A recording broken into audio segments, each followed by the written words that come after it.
राज, तुला न विचारता आम्ही त्यांना लग्नासाठी विचारून आलो आहे. त्यांनी होकार दिला आहे. आम्ही तुला एकदा विचारायला हवं होतं. त्यासाठी आम्हाला माफ कर. बाबा म्हणाले. बाबा, असं काही नका ना बोलू, प्लीज. राज म्हणाला. पाहिलंस, आपला राज आपल्या शब्दाबाहेर नाही आहे. बाबा आईकडे बघत म्हणाले. राजला आता काय करावं काहीच समजत नव्हतं. तो विचारात हरवून गेला होता. राज, राज. आई त्याला खांद्यावर हात ठेवून आवाज देऊ लागली. तसा तो भानावर आला. राज म्हणाला. अरे, कुठे हरवला आहेस? करशील ना बाळा आमच्यासाठी एवढं? आई म्हणाली. आईचा निरागस चेहरा पाहून त्याने मानेनेच होकार दिला. आता पुढे.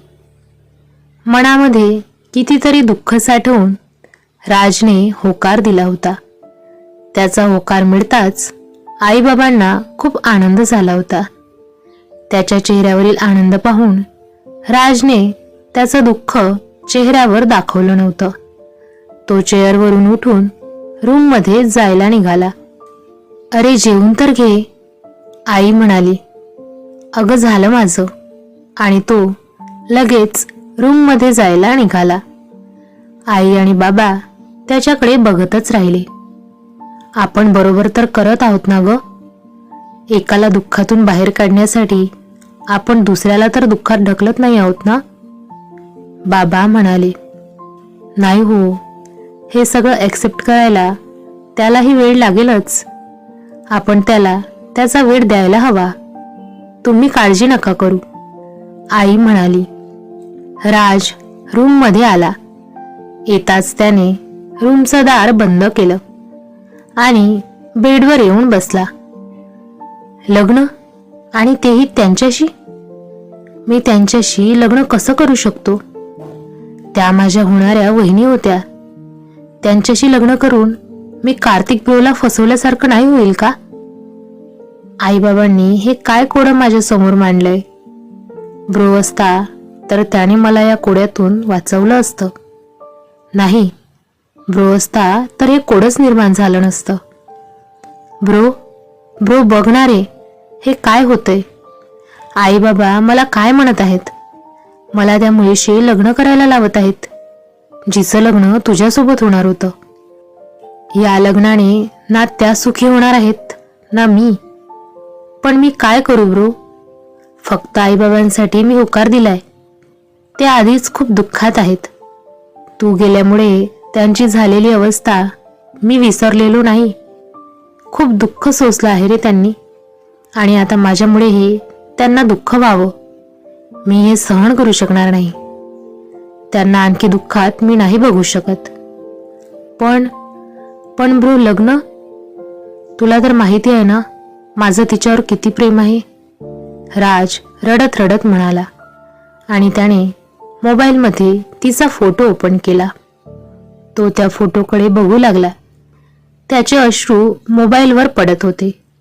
ब्रो, तुला तर माहित आहे ना, तुझं लग्न झाल्यावर मी हिच्याशी लग्नाबद्दल बोलणार होतो, तिची माफी मागणार होतो. खरंच मी तेव्हाच तुझं ऐकून हिच्याशी बोलून घेतलं असतं तर बरं झालं असतं रे.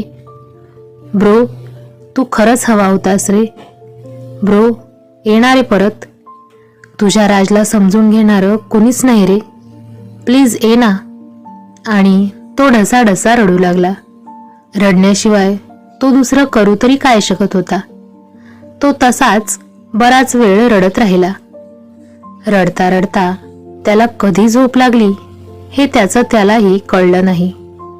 इकडे सानिकाला झोप येत नव्हती. ती बराच वेळ झोपण्याचा प्रयत्न करत होती, पण तरीही तिला झोपच येत नव्हती. म्हणून ती रूममधून बाहेर पडली. बाहेरच्या मोकळ्या हवेत ती फिरायला आली तर तिथे तिला कार्तिक उभा चंद्राकडे बघत दिसला. तुलाही झोप येत नव्हती वाटतं, सानिका म्हणाली.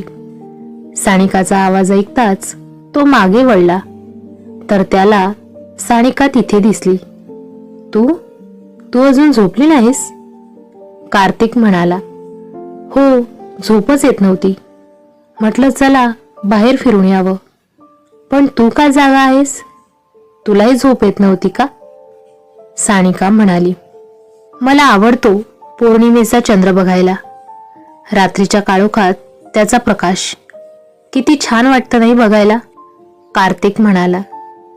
तो बोलताना ती त्याच्याकडेच पाहत होती. तिच्या नजरेत त्याच्याविषयी असणारं प्रेम जाणवत होतं. हो, खूप छान वाटतो, त्याच्याकडेच बघत ती म्हणाली. जणू ती त्याच्यात हरवून गेली होती. तो बोलत होता, पण तिचं त्याच्या बोलण्याकडे लक्षच नव्हतं. ती तर त्याला बघण्यातच गुंग झाली होती. तिच्या चेहऱ्यावर हलकीशी स्माईल आलेली होती. सानिका, सानिका, तिला आवाज देत तो म्हणाला. तशी ती भानावर आली. सानिका म्हणाली. कुठे हरवली? मी केव्हाचा तुझ्यासोबत बोलत आहे आणि तुझं लक्षच नाही. कार्तिक म्हणाला. बोल ना, काय म्हणत होतास? भानावर येत सानिका म्हणाली. अगं, खूप वेळ झालाय, चलात. कार्तिक म्हणाला. का, तुला भीती वाटते का बाहेर?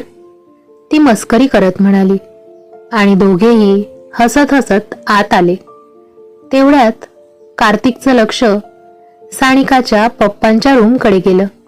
काका अजून झोपले नाही वाटतं. त्यांच्या रूमचा लाईट अजून सुरूच आहे, कार्तिक म्हणाला. सानिकाने भिंतीवरील घड्याळात पाहिलं तर 12 वाजून गेले होते. पप्पा अजून जागे कसे आहेत? ते तर एव्हाना झोपतात, सानिका म्हणाली आणि दोघेही त्यांच्या रूमकडे जायला निघाले. रूमचा दरवाजाही ओपनच होता. दोघेही आत आले तर पप्पा त्यांच्या ऑफिसचं काम करत होते. ते खूप चिंतेत वाटत होते. पप्पा, सानिका म्हणाली. एवढ्या वेळ कामात गुंग असलेल्या पप्पांनी वर पाहिलं.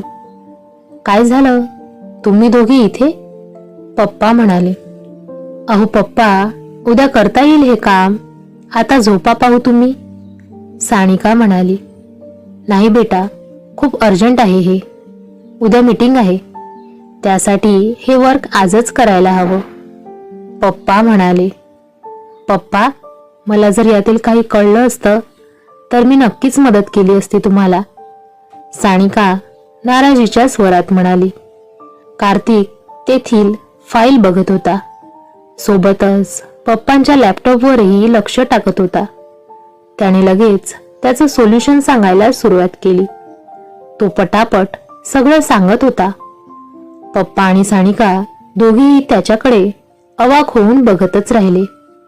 अरे वा, जे मला एवढ्या वेळात जमलं नाही ते तू बघताच सांगितलंस, पप्पा म्हणाले. हो ना पप्पा, आणि तेही एवढ्या फास्ट, सानिका म्हणाली. अहो एवढं काही नाही, साधं होतं ते, कार्तिक म्हणाला. अरे तुझ्यासाठी साधं होतं ते, कारण तुला ते समजलं.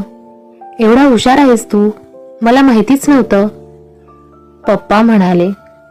मलाही, सानिका कार्तिककडे बघतच होती. कार्तिक, तू उद्यापासून माझ्यासोबत माझ्या ऑफिसमध्ये यायचं, पप्पा म्हणाले. अहो पण पप्पा, मला खरंच तेवढं काही येत नाही, कार्तिक म्हणाला. तुला किती येतं हे मी आज बघितलं. उद्यापासून तुला यावंच लागेल, नो एक्सक्युजेस, पप्पा म्हणाले. हो कार्तिक, घरी तसंही तुझं मन लागत नाही.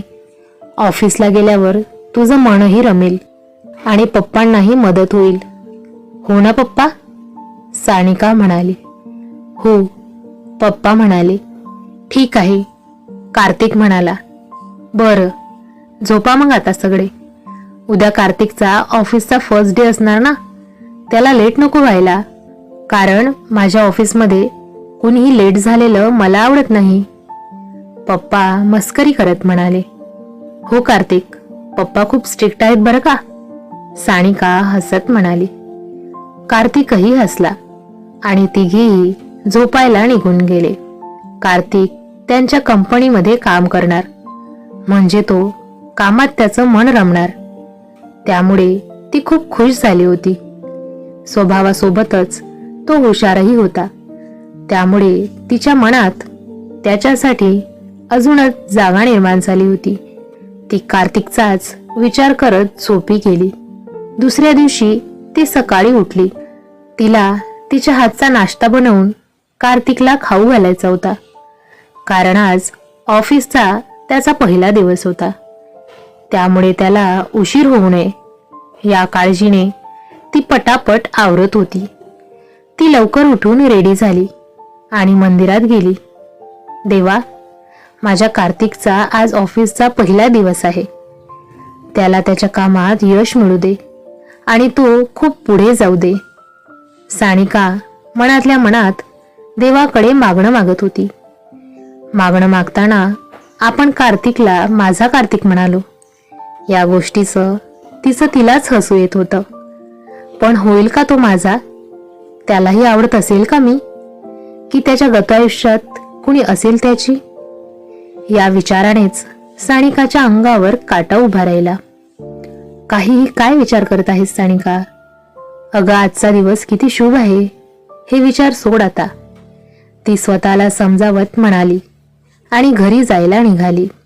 आता पुढे काय होईल हे जाणून घेण्यासाठी पुढील भाग नक्की बघा.